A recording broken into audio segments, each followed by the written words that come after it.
दामों को हमने कंट्रोल करने का काम किया है। मान्यवर,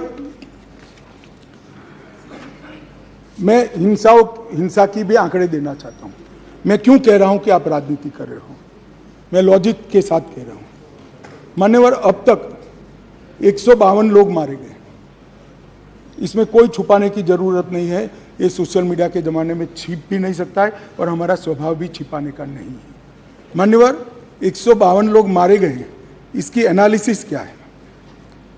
मई में 107 मारे गए, मई महीने में, आज हम अगस्त में, जून में 30 मारे गए, जुलाई में 15 मारे गए और अगस्त में अब तक 4 मारे गए।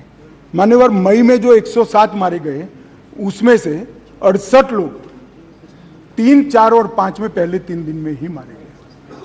मैं इसके माध्यम से ये कहना चाहता हूं मान्यवर कि हिंसा धीरे धीरे कम हो रही है। हम हिंसा में की आग में तेल डालने का काम न करें, हम तेल न डालें। तेल कैसे डाला जाता है मैं बताता हूं। श्री राहुल गांधी जी यहां से वहां मुलाकात करने, मैं बड़ा स्वागत करता हूं, संवेदना है, मणिपुर की चिंता है। गए, एयरपोर्ट पर उतरे, उन्होंने कहा कि भाई हमें चूड़ाचांदपुर जाना है। ठीक है भाई, अगले दिन जाने वाले थे, पहले दिन कहा कोई बात नहीं, चाहिए आप जरूर जाना चाहिए। हमने कहा हेलीकॉप्टर से चले जाइए, कि नहीं मैं रोड से जाऊंगा। पुलिस ने रोकना पड़ा। फिर 3 घंटे तक ऑल इंडिया लाइव कराकर ये नाटक देश को दिखाया और फिर 4 बजे दूसरे दिन हेलीकॉप्टर से चले गए। भाई हेलीकॉप्टर से चले जाते तो क्या आपत्ति थी, हमने सुरक्षा की पूरी व्यवस्था की थी, परंतु इस प्रकार की काम करने के लिए वहां जाना, इसको पॉलिटिक्स कहते हैं गौरव जी। आप वहां जाते हैं तो कोऑपरेट करिए। चूड़ाचांदपुर जाने से कोई नहीं रुक रहा, हम हेलीकॉप्टर से भेज रहे हैं, आप जाना नहीं चाहते, नहीं मैं बाय रोड ही जाऊंगा। चलो बाय रोड जाना है, जनता को दिखाना है, तो फिर दूसरे दिन क्यों गए? दूसरे दिन भी ना जाते, दूसरे दिन भी गए तो पहले दिन सत्याग्रह दिखाना था। भाई इस तरह की पॉलिटिक्स ऐसी विषम परिस्थितियों में मत करिए। क्या आप मानते हैं, आप क्या मानते हैं कि सरकार को आप इस तरह से परेशान करेंगे, चाहे वहां की हो या यहां की, और जनता नहीं जानती है? जनता ये सारा जानती है और पहचानती भी है।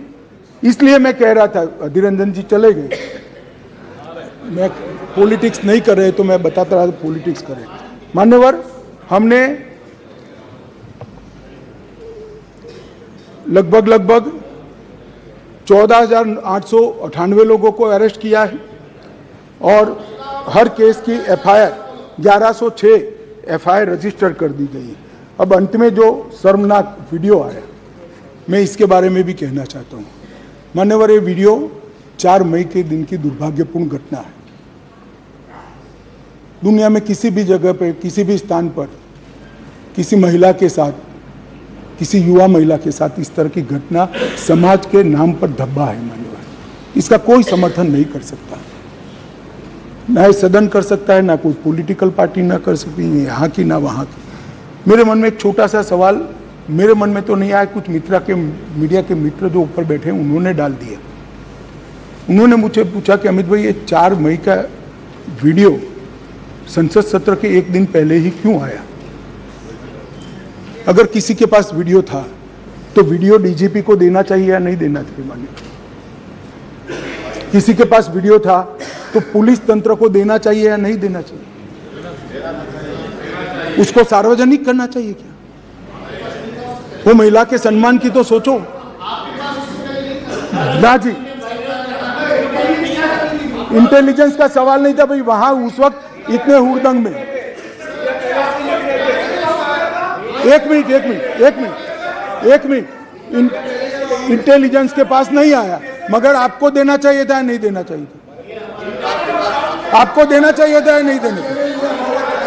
हाँ, दादा का काम टीवी में बताने का है, दादा का काम। मान्यवर, फिर भी मैं टाइमिंग में ज्यादा नहीं जाना चाहता। सुनिए ना भाई, मैं टाइमिंग में ज्यादा जाना नहीं चाहता। मान्यवर, वीडियो किसी के पास भी था, मैं इन पर आरोप नहीं कर रहा हूं, किसी के पास भी था। अगर उसने डीजीपी को दे दिया होता तो 5 तारीख को ही पकड़ गए होते, क्योंकि जिस दिन वीडियो दिया उसी दिन वीडियो की कॉपी पर से हमने फेस आइडेंटिफिकेशन सॉफ्टवेयर का उपयोग करते हुए सरकारों के डेटा के साथ मिलान करते हुए 9 के 9 लोगों को अरेस्ट कर दिया और वो आज ट्रायल फेस कर रहे हैं जेल में। उस वक्त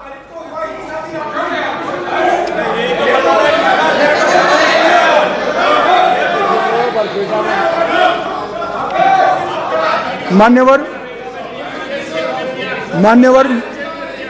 मैं शांति के लिए किए गए प्रयासों को भी सदन के सदस्यों को बताना चाहता हूं। पुलिस अधिकारी के ऊपर कार्रवाई क्यों नहीं चल रही? मान्यवर, मैं वहां 3 दिन रहा, 3 रात रहा। मेरे साथी नित्यानंद जी 23 दिन तक लगातार वहां रहे। MOS होम मिनिस्टर पहली बार नहीं कोई गया ही, पहली बार मैं ही गया हूं। अब तक कोई नहीं गया है। इतने सारे दंगे मैंने जो बताए, नस्ली इंसाफ, कोई नहीं गया है। MOS 23 दिन रहा है, 3 दिन में रहा। मान्यवर, हमने ये सारी की जांच के लिए हाईकोर्ट के सेवानिवृत्त न्यायाधीश का एक कमीशन बना दिया है, जिसमें एक IPS और IAS अफसर भी है। मान्यवर, अध्यक्ष राज्यपाल महोदय को अध्यक्ष बनाकर शांति समिति को हमने वहां पर प्रस्तापित किया है। 36,000 से अधिक सुरक्षा कर्मी जहां मतई समूह रहता है, जो कुकी रहता है, बीच में बफर जोन बनाकर खड़े हैं। आज भी गुस्सा शांत नहीं हुआ है, परंतु हिंसा इसलिए कम हुई कि बीच में 36,000 पैरामिलिट्री फोर्सेस दिन रात तैनात थे, इसलिए हिंसा कम हुई है। बेहतर इंटर एजेंसी समन्वय के लिए यूनिफाइड कमांड व्यवस्था, क्योंकि वहां BSF भी है, CRPF भी है, असम राइफल भी है, सेना भी है, मणिपुर पुलिस भी है। 5 सुरक्षा एजेंसियों के बीच में बेहतर समन्वय के लिए यूनिफाइड कमांड व्यवस्था बना दी गई है और उसकी चेयरमैनशिप यहाँ से भेजे गए सुरक्षा सलाहकार के हाथ में है। इस घटनाक्रम के पीछे षड्यंत्र वाले जो 6 केस रजिस्टर किए, 6 के 6 केस पहले CBI को दे दिए गए थे। सुप्रीम कोर्ट ने और 11 केस CBI को दिया है। इसके लिए भी SIT आज गठित हो गई है। मान्यवर, पीड़ित और पुनर्वसन पैकेज दिया गया है। सभी मृत्यु वालों को 10 लाख रुपया चुकाने का काम समाप्त हो चुका है। लगभग 30,000 मेट्रिक टन चावल रातों रात पीयूष भाई ने यहाँ से वहाँ भेजा है, जो अभी बांट रहे हैं। किसी भी क्षेत्र में मेडिकल सुविधाओं का अभाव न हो, इसलिए भारत सरकार की 8 टीमें अलग अलग एम्स से वहाँ कैंप के अंदर कर दी गई है। कोर्ट में मुकदमों में किसी की एक्स पार्टी सुनवाई न हो, इसलिए चारों प्रभावित जिलों के डिस्ट्रिक्ट कलेक्टर के वहाँ वीडियो कॉन्फ्रेंस की सुविधा कर दी है, तो हाईकोर्ट में जाना नहीं पड़ता है, सबकी सुनवाई वहीं से हो रही है। बच्चों का ऑनलाइन एजुकेशन चालू हो गया है। घाटी में 98% स्कूलें खुल गई है, 80% उपस्थिति रहती है। 2% स्कूलों में कैंप चल रहे हैं, वो भी अब अस्थायी शेल्टर बनाने की शुरुआत हमने कर दी है। राहत सामग्री सुलभता से मिले, इसके लिए भी हमने ढेर सारे प्रयास किए हैं और सुरक्षा की समीक्षा भी हर सप्ताह मैं यहाँ से वीडियो कॉन्फ्रेंस से यूनिफाइड कमांड के साथ करता हूँ। गृह सचिव हर दूसरे दिन करते हैं और DI भी हर रोज करते हैं। मान्यवर, इतनी क्लोज वॉच के साथ वहाँ शांति बनाने का प्रयास चल रहा है। मैंने आगे कहा कि पुरानी सरकारों में किसी में 9 महीना हुआ, किसी में 1.5 साल हुआ। मैं इतना जरूर कहना चाहता हूँ मान्यवर, कम से कम समय में ये हिंसा को शांत करने का काम हम कर पाएंगे, ऐसा मुझे भरोसा है। आज ये सदन जब तब सदन को मैं विश्वास दिलाना चाहता हूँ कि मणिपुर के अंदर भाई ये बहुत यार बाद में पूछो ना, बाद में पूछो, बैठ जाओ। नहीं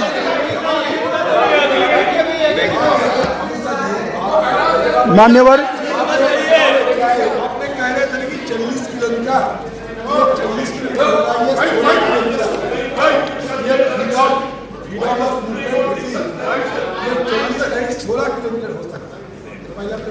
मान्यवर, दूसरी बात यह है कि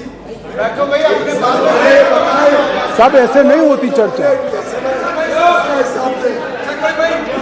आपको मौका में देंगे, पूरा मौका देंगे आपको, माननीय गृह मंत्री।